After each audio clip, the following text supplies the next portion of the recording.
This It'll conference tell will you. now be recorded. This conference will now be recorded.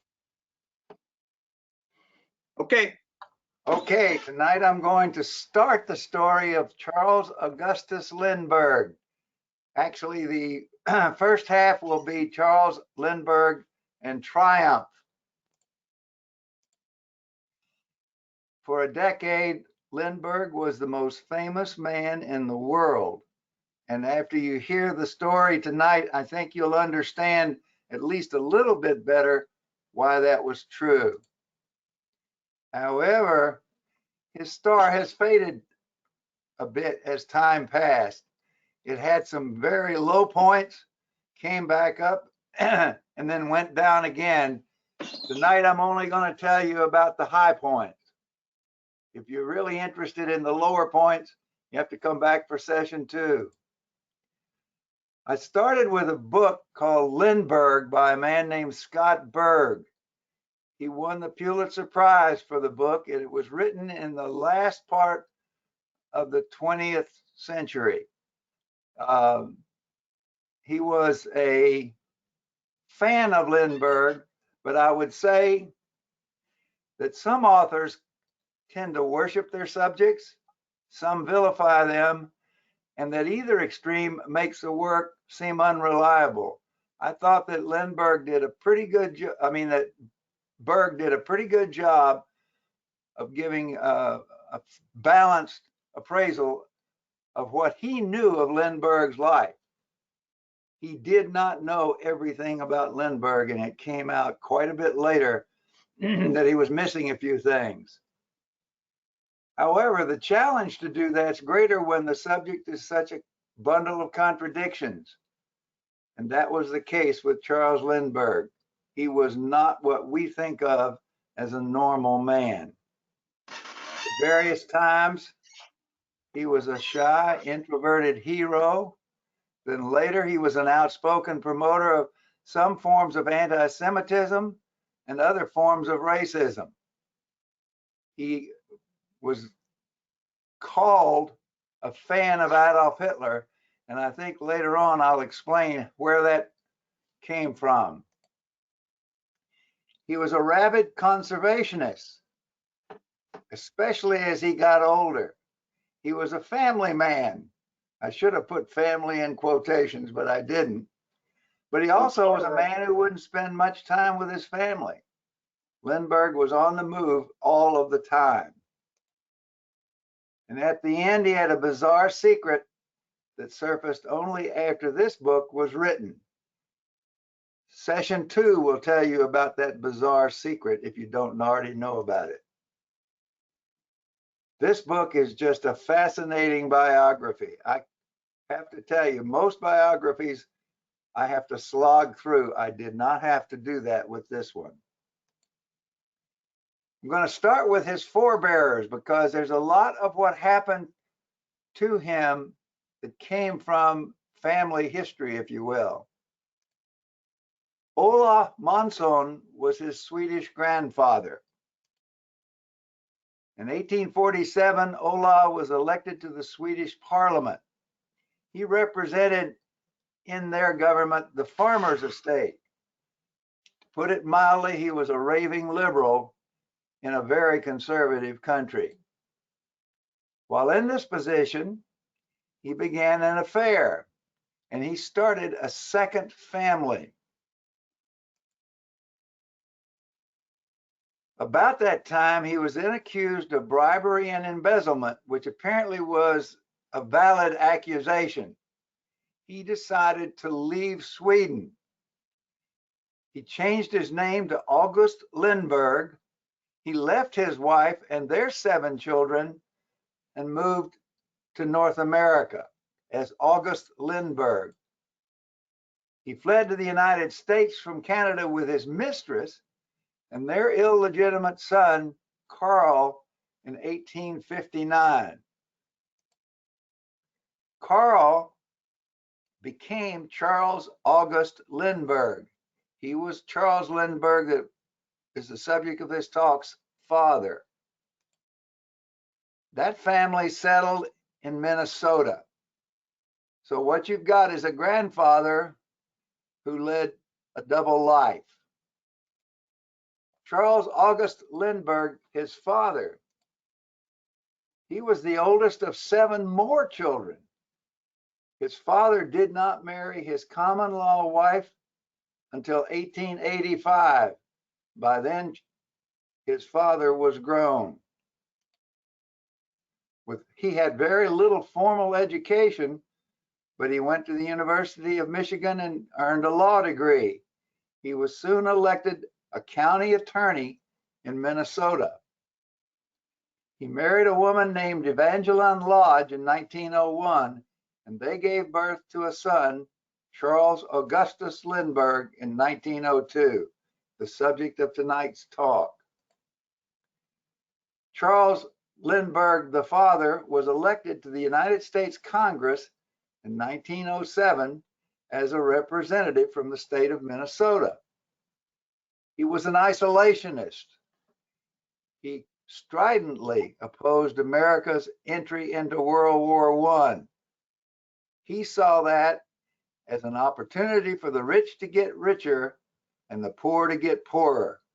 So he looked at World War I as an isolationist and was against it the entire time of the war.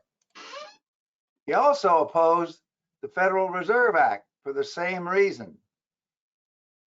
This, like I say, was a liberal.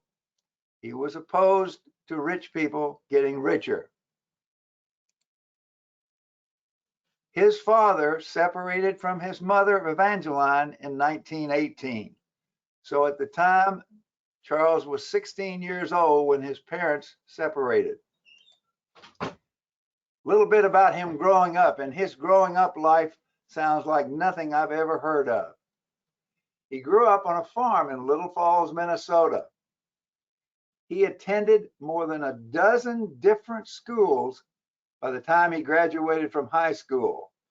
Often he went to 2 or more schools in the same year. He moved every year. Remember now, his father was in the legislature in Washington, D.C. His mother lived in Detroit, or her family was from Detroit, and he moved every year between those 3 places more than once. He formed no relationships as a young boy, and I mean none, at least as far as this book is concerned. At times he lived with his father, and at other times he lived with his mother.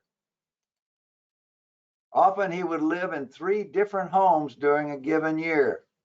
He would live in both Washington, D.C., in Detroit, and Little Falls, Minnesota. So he was totally without roots as a young boy, even though you don't think of people from Minnesota as being without roots. In his youth, he exhibited an obsession in the mechanics of motorized transportation. That included his family's automobile and later his own motorbike. So he was very, very mechanically inclined, even as a young boy. And that's where he hid out, was in mechanics. He started college in mechanical engineering. I believe it was Michigan State, but he dropped out or failed out in his 2nd year. So he did not finish engineering school by any stretch of the imagination. Now, to help you a little bit, let's talk about when he was a young man, the Roaring 20s. They were a period very much unlike just about anything we've ever experienced. It was a period of dramatic social and political change. The end of the First World War brought prosperity to the United States, and there was a great deal going on in the middle of that. World War I was over. The future seemed a time of change, and the question was, change to what? The American culture just lost its moorings. If you look at what was going on in the speakeasies, you look at what was going on with the stock market, you look at what was going on in a variety of different contexts, the culture that we had been living with for more than 100 years was changing, and nobody knew what it was going to change to. For the first time, America had become a place where people lived in cities and not on farms. There were more urban Americans than there were rural Americans in the roaring 20s. In a 10-year period, the nation's total wealth more than doubled. So money all of a sudden became plentiful. We became a consumer society. We started buying everything from automobiles to other kinds of toys to whatever anybody wanted. It became an affluent country. It was a genuine free-for-all. So that's what Charles Lindbergh went into as an 18-year-old young man. Now, he got into aviation fairly quickly. He quit college in 1922, and the first thing he did was enroll in flight school. And he purchased something called a Jenny. It was a World War I era plane, and he barnstormed across the Midwest, as far west as Wyoming and Montana. He did everything from fly to be a wing walker. You've seen pictures of the wing walkers, these guys that would get up in a plane going about 90 miles an hour and walk around on the wings. He was also a parachutist. He was a barnstormer.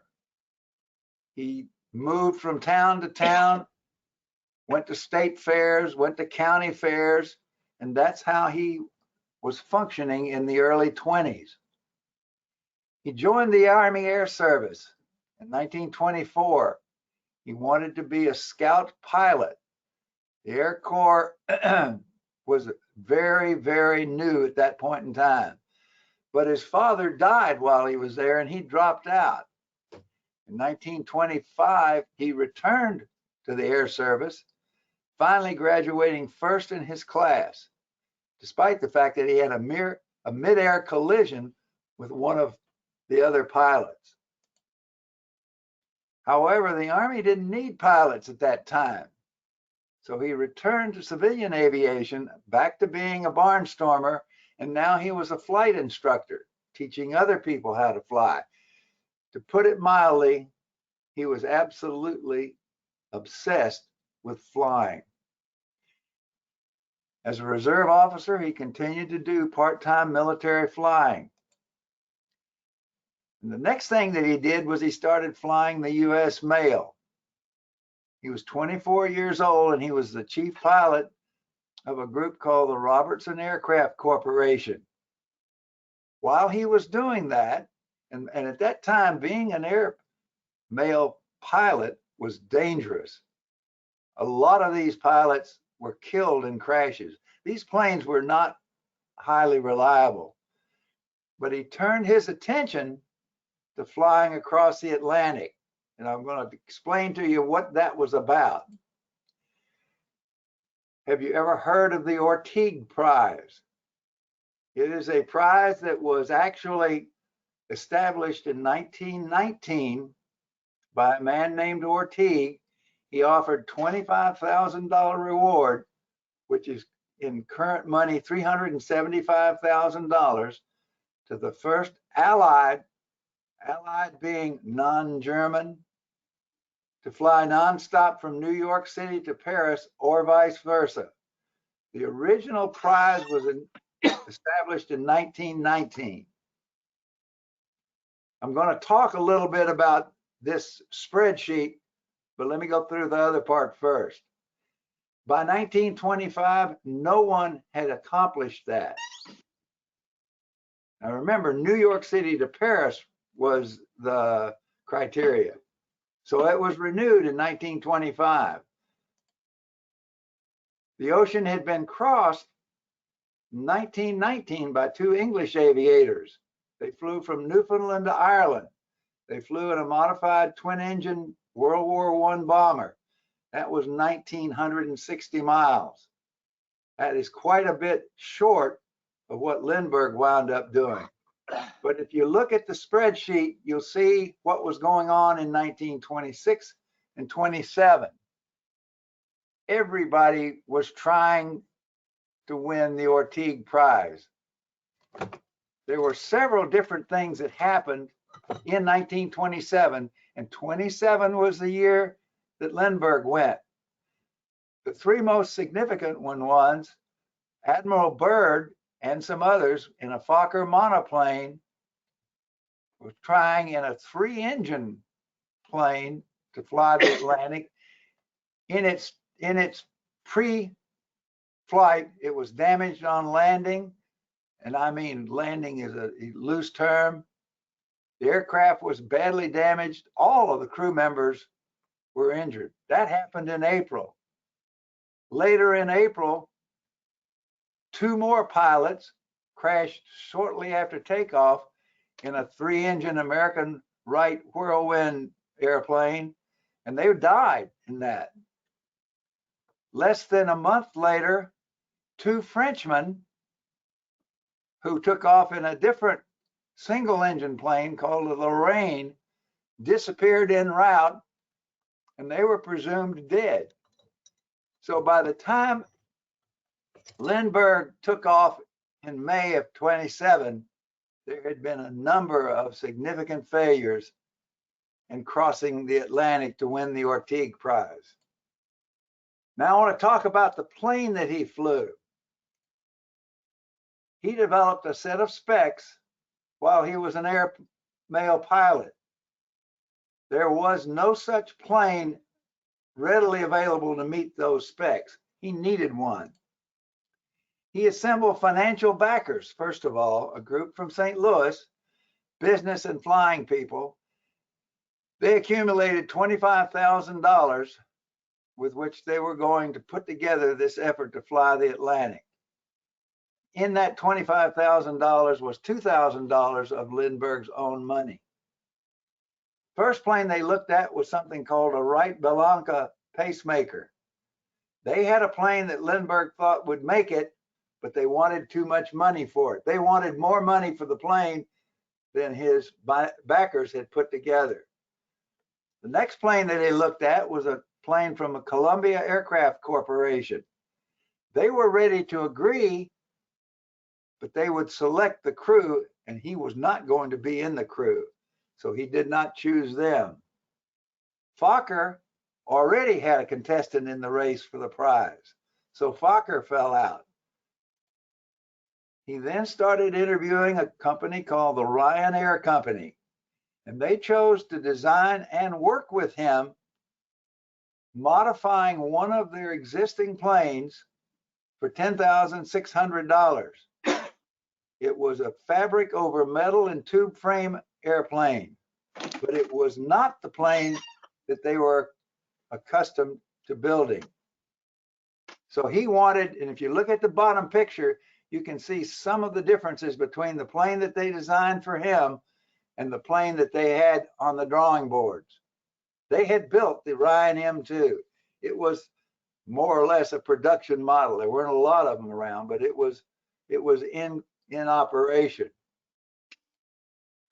Now, the Spirit of St. Louis, Lindbergh's plane, was built by the Ryan Aeronautical Company, and all they really were was a group of people who were accustomed to modifying excess World War I aircraft. They were not a big-time aircraft manufacturer, although they did have this M2 monoplane that I talked about earlier. Lindbergh actually physically relocated to San Diego to work with the design and assembly team for the Spirit. He moved the cockpit back. And if you look back at the other picture, you'll see that the cockpit here is further back. The reason that he wanted to move it back was he wanted gas tanks behind the engine in front of the pilot. That altered the center of gravity. That and the fact that the tail system for the plane was not changed made it aerodynamically unstable. Actually, its instability served to make the flight that he took more practical because it forced him to stay awake all the time, because the plane would go out of control if he took his eyes off of what was going on. What he used as a main criteria was minimum weight. He had no parachute. He had no night flying equipment. This plane didn't even have a gas gauge. If you look at the plane and you see that the windows are at the side, he couldn't see to the front of the airplane. So he had a small periscope for vision. The wings on this plane were significantly larger than they had been on the original one. He had no radio on the plane, so he had no means of communication. This was a plane that some people would say was built for a suicide. What it did have was a 450-gallon set of gas tanks and a cruising range of 3,600 miles. The cockpit was tiny, 3 feet by 3 feet by 4 feet. And it had a 223 horsepower engine with 46-foot wingspan. And that wingspan made a great deal of difference in its ability to actually make the flight. From start to finish, they completed the plane in 60 days. And there was a deadline. If you went back to that spreadsheet I showed you before, in April and May, there were a lot of people trying for the prize. Lindbergh pushed them very hard to finish so that he could get off before somebody else beat him to the punch. Taking off. The first thing that he did was he had to fly the Spirit across the United States. He did that in 2 hops in less than 24 hours of flying time. Actually, at that time, that was a record for flights across the country. As I said earlier, a French effort to win the prize had left 2 weeks earlier. In that biplane that was designed for the crossing, it was never seen again. 3 other attempts, as I said in April, were failures. Lloyd's of London was making book that he would not make it. They were offering 10-to-1 odds against anyone from making it. Next thing that happened was bad weather set in. The departure that had originally been scheduled for a day in May was delayed. The night before the flight, Lindbergh did not sleep at all. So he goes into this 30-plus hour flight, more than 24 hours with no sleep. At 7 a.m. on May the 20th, the rain stopped, the tanks had been topped off, and the Spirit headed down the runway.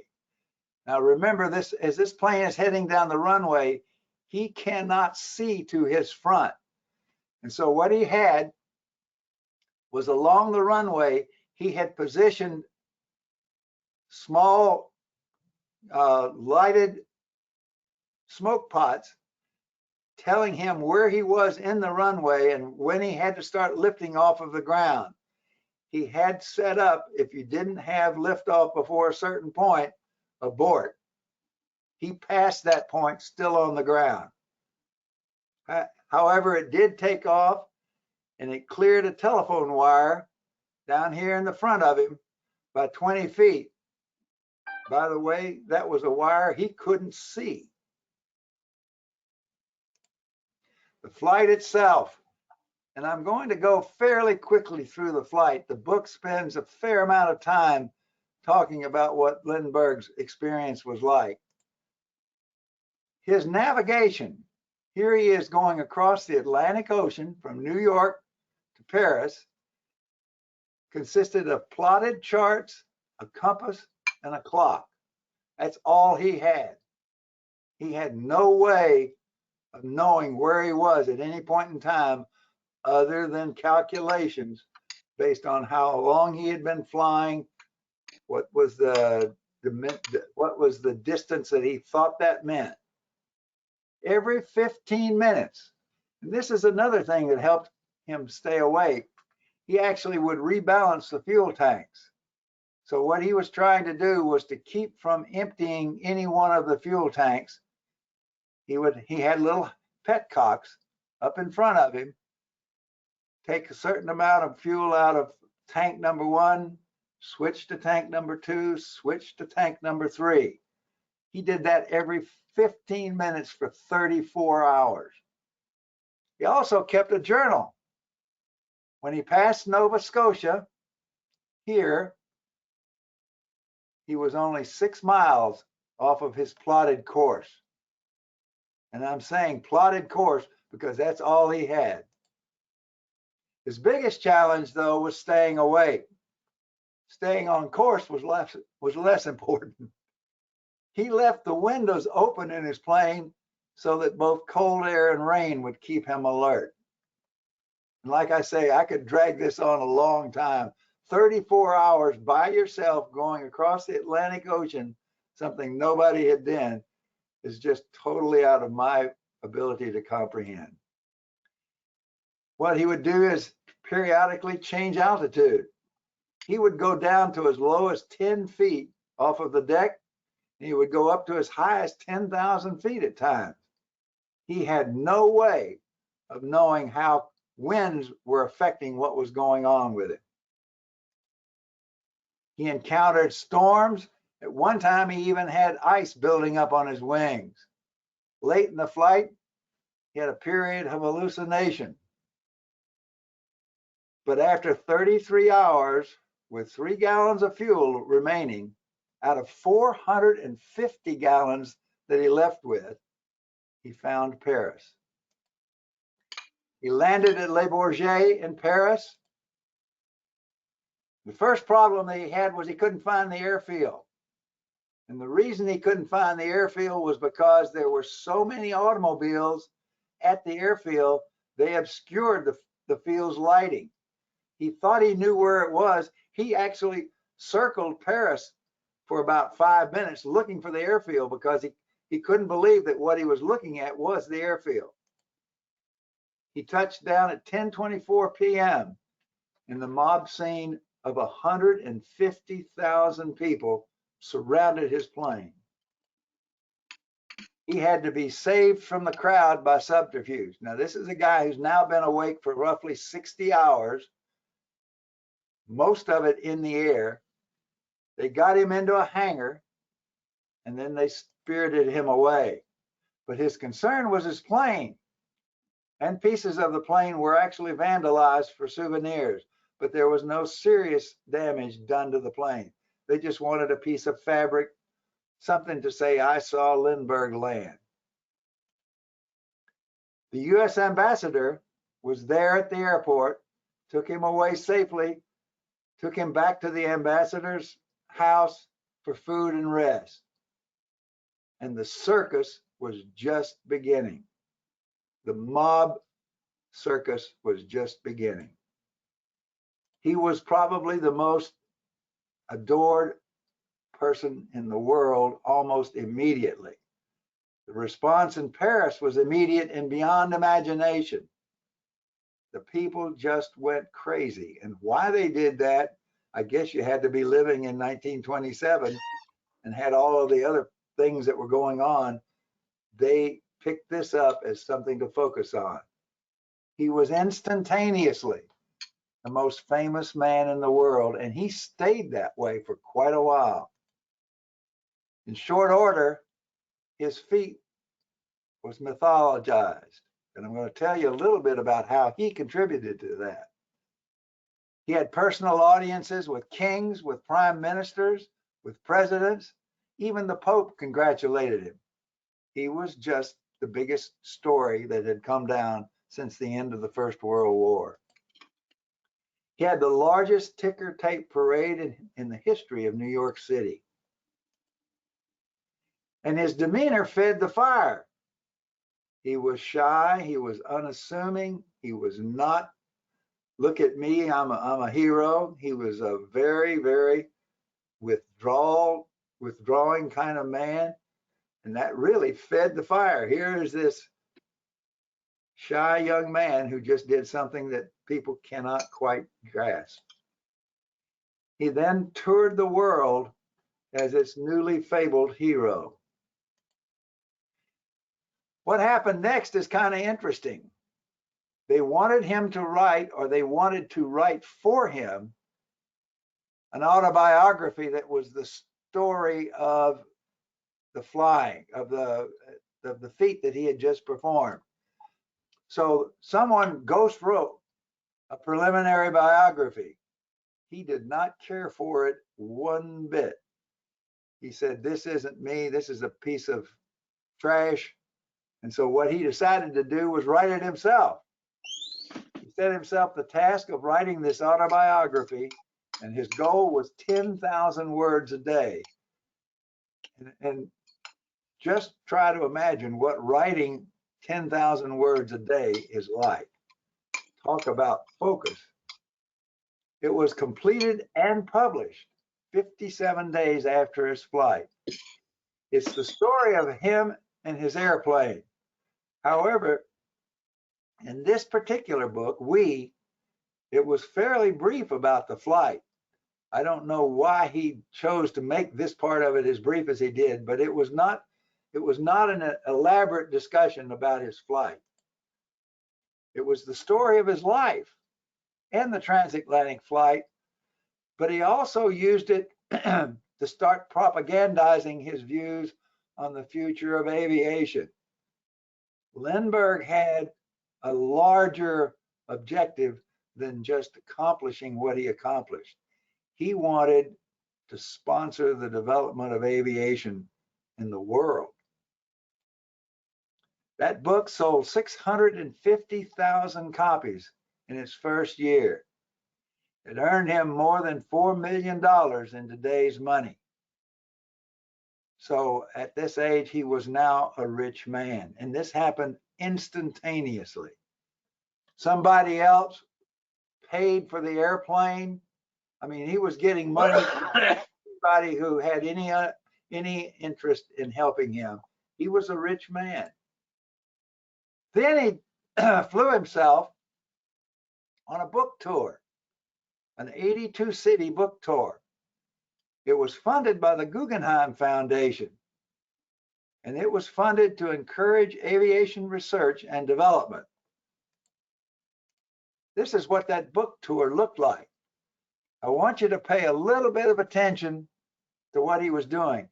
This was him flying his airplane by himself around the United States in roughly a 3-month period. 92 cities. He made 150 speeches.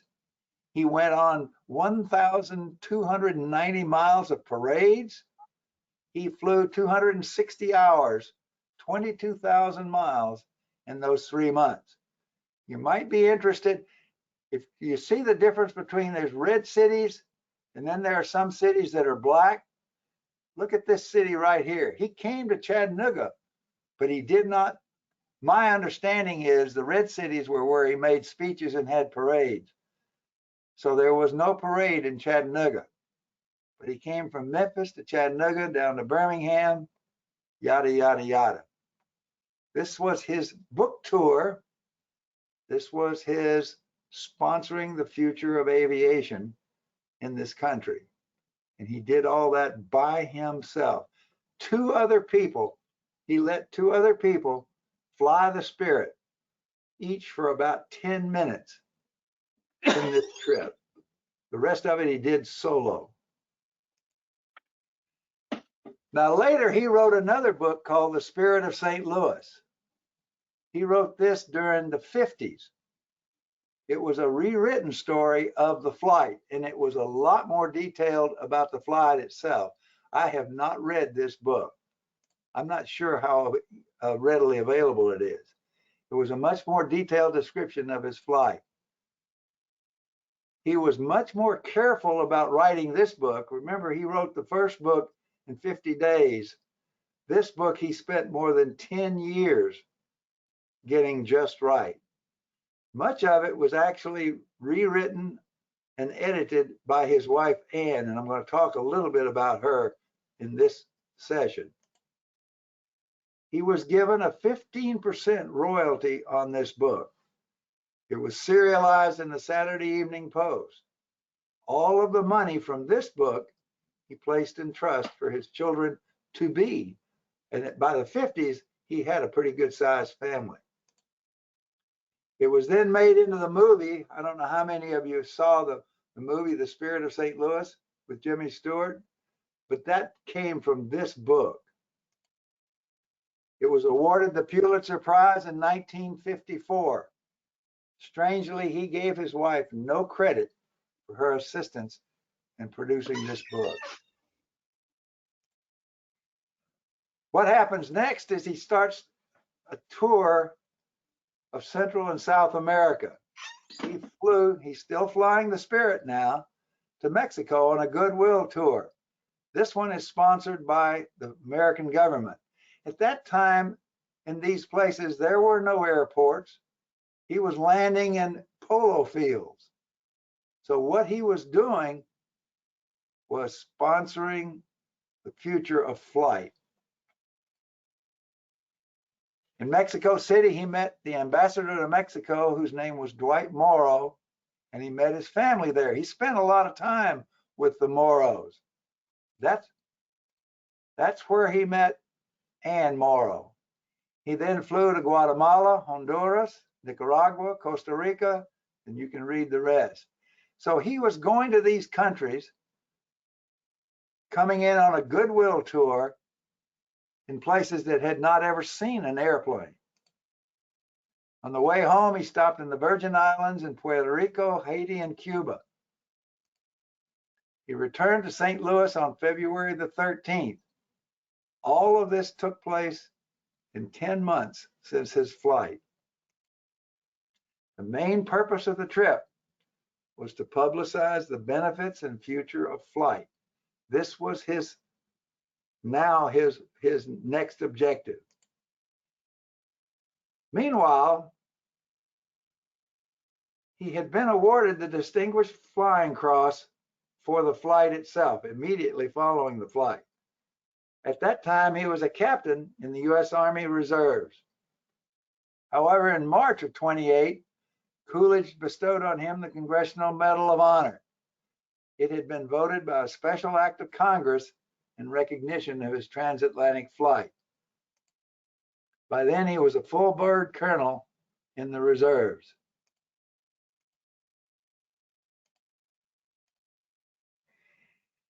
He was also awarded a Master of Aeronautics by the University of the City of New York. Now, this is somebody who dropped out of college when he was a sophomore.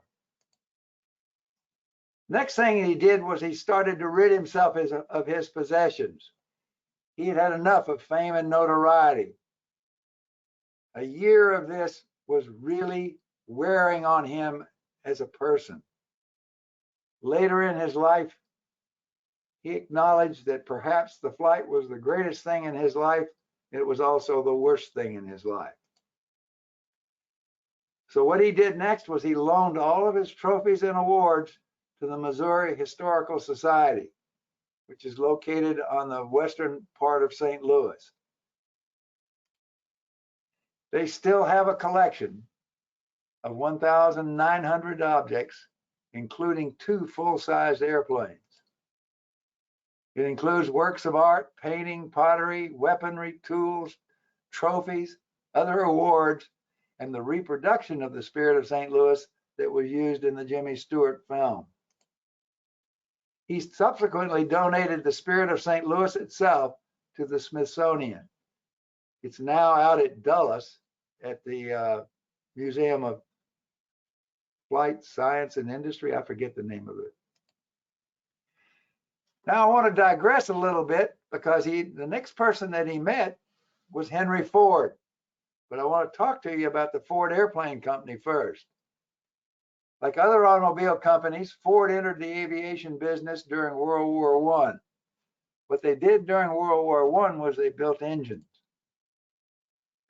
After the war, it returned to auto manufacturing until 1925, when Ford acquired the Stout Metal Airplane Company.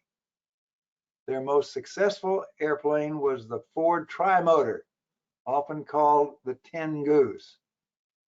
The plane was similar to a Fokker V7 3M. Some say that Ford's engineers measured the Fokker plane and copied it. That's made without comment. The first trimotor flew on June the 11th, 1926. It was the first successful U.S. passenger airliner. It accommodated 12 passengers in a rather uncomfortable fashion. 199 trimotors were built by Ford before it discontinued its operation in 1933. Ford Airplane Division shut down during the Depression. And some of you might know that's where Ford was where they started building B-24s during the Second World War. So it didn't take them as long to tool back up as you might guess, because they had already manufactured airplanes in the past. Lindbergh's next crusade was commercial aviation and transcontinental passenger service. It did not exist in 1929. So what he did was he started working with the railroads in the East and a company called the Transcontinental Air Transport Company, who was in the business of airmail flying. And he started establishing air routes. And the idea was you took the train from an East Coast city to a Midwest city, and then you'd take an airplane from the Midwest city to the West Coast.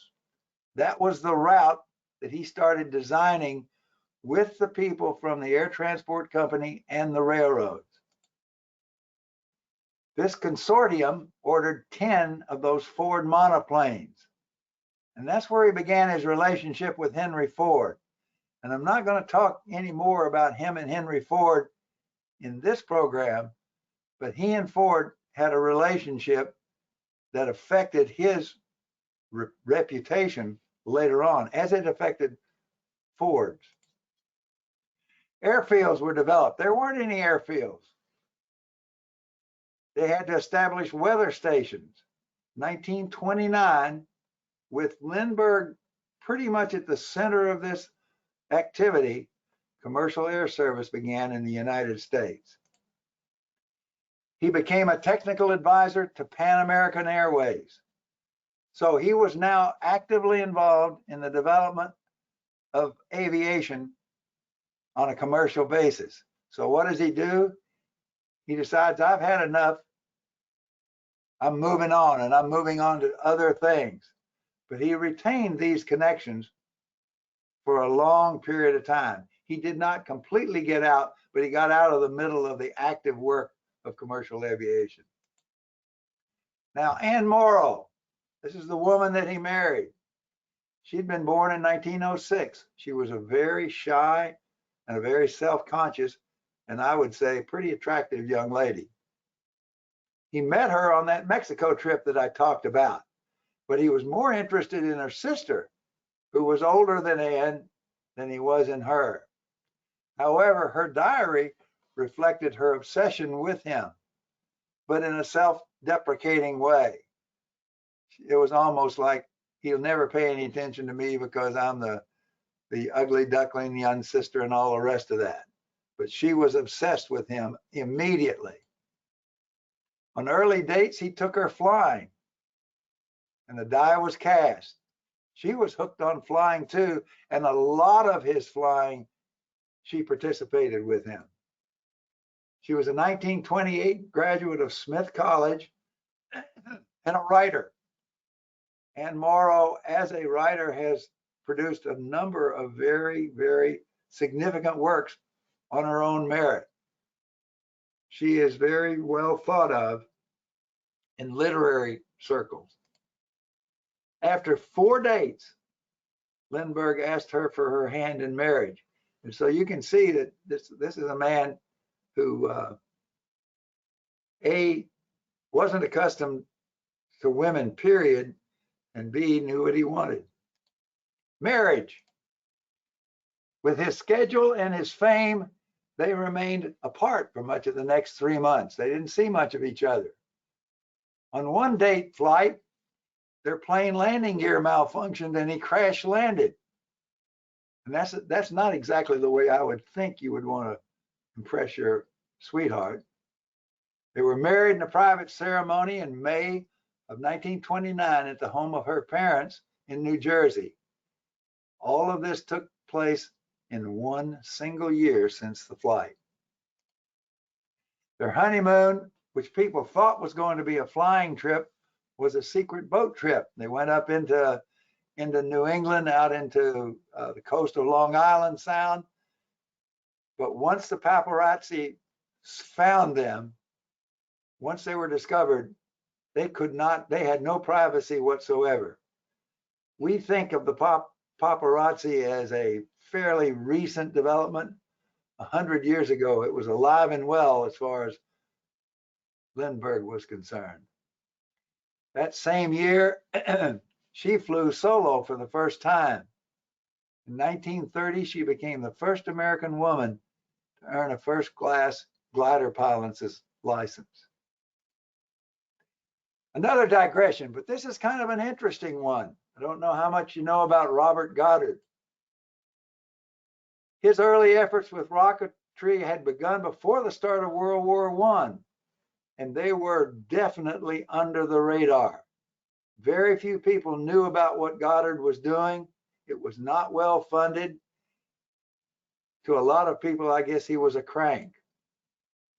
Two of his inventions, a multi-stage rocket 1914 and a liquid fuel rocket 1914, were important milestones towards space flight.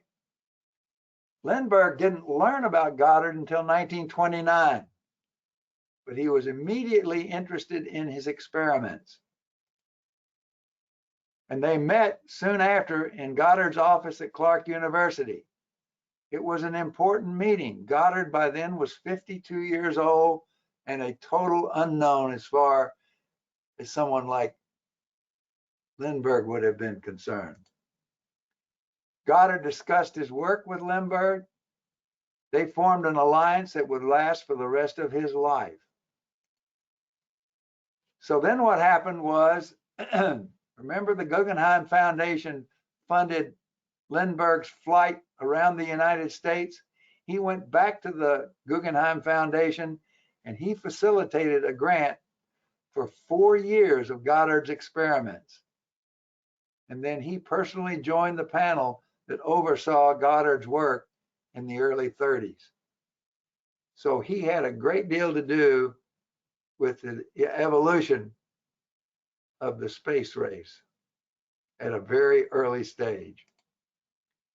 Charles A. Lindbergh Jr. After 4 months of nonstop traveling, Anne became pregnant. And they spent the next few months on the West Coast. They took ownership of a new plane, and I'll talk about that new plane in the next session. They met Will Rogers. They met lots of people. On the way home, they broke the transcontinental speed record. Anne at the time was 7 months pregnant. So it was the two of them flying this new plane they just bought. Their first child, Charles Jr., was born June the 22nd, 1930.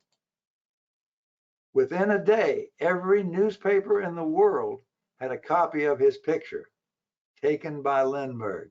Lindbergh was very much taken with this baby boy. The new family then contracted to have a home built in rural New Jersey. The future looked rosy. Now that's the conclusion of the Triumph. I'm sure some of you know a few things about the next part of the story, but the interim conclusions were by 1930, he was the most famous man in the world. Millions of people had seen him. They revered him. They treated him like the second coming. I have trouble imagining anyone being treated the way Charles Lindbergh was treated. He was independently wealthy. He was the proud father of a young son. Before 30, he had demonstrated a breadth of skills and determination that gathered admirers from every country in the world. He had personally fostered the development of commercial air travel in the United States. Through all of this, he had maintained the quintessential American posture of aw shucks. So that's Charles Lindbergh triumph. If you're interested, watch the second session where you see Charles Lindbergh tragedy. Any questions? Hello? Yes, George. When's part 2? Well, we're working on that. Ask Jerry. Jerry's the scheduler. 2 weeks. Okay, 2 weeks. What? You can say it out loud. Say it. Say what? Say it yourself. I'll be here next week. What do you mean? You say what you just said to me.